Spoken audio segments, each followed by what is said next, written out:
ഇവിടെ DNA മൂവിയുടെ നായകനും നായികയാണ് നിൽക്കുന്നത്. ഇതൊക്കെ നമ്മുടെ ബെസ്റ്റ് ഫ്രണ്ടാണ് ഒരുപാട് വർഷങ്ങൾക്ക് ശേഷം. അതുകൊണ്ട് ഞാനിപ്പോൾ നമ്മുടെ ബിഗ് ബോസ് കഴിഞ്ഞ് 3 മാസം ഇറങ്ങിയിട്ട് ഫസ്റ്റ് കാണാൻ പാടുന്ന ഇറങ്ങും.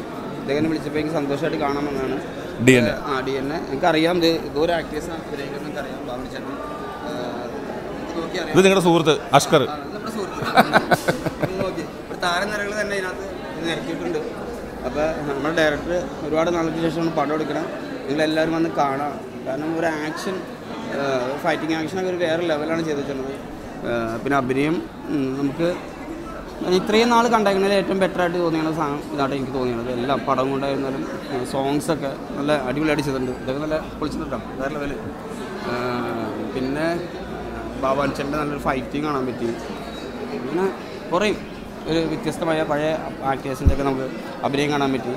അപ്പോൾ നിങ്ങളൊന്ന് വന്ന് കാണാം. ഒരു ത്രില്ലിംഗ് ഉണ്ട് ആ പടത്തിന്. നമുക്കൊരു എന്താ പറയുക, ഒരു കേസന്വേഷണം നടത്തുമ്പോൾ അതിൻ്റെ ഒരു സസ്പെൻസ് എന്താണെന്നുള്ളത് നമുക്ക് ഞാൻ പറഞ്ഞാൽ പോയി. അപ്പോൾ നിങ്ങളെല്ലാവരും കാണാം.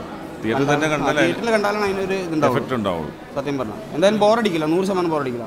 പടം കാണാൻ നമുക്ക് അതൊരു ത്രില്ലാണ്. അപ്പോൾ ജിൻഡോയ്ക്ക് ഞങ്ങളുടെ DNA ടീമിൻ്റെ ഒരുപാട് നന്ദി. ഞങ്ങളുടെ പടം കാണാൻ വന്നതിന്, ഫസ്റ്റ് ഞങ്ങളുടെ പടം തന്നെയാണ് ഇദ്ദേഹം കാണാൻ വന്നത്. DNA ഒരുപാട് സന്തോഷം, ഒരുപാട് നന്ദി. ബിഗ് ബോസിൽ വിജയിച്ചതിന് ഞങ്ങളുടെ എല്ലാവിധ സന്തോഷങ്ങളും. ഓക്കെ,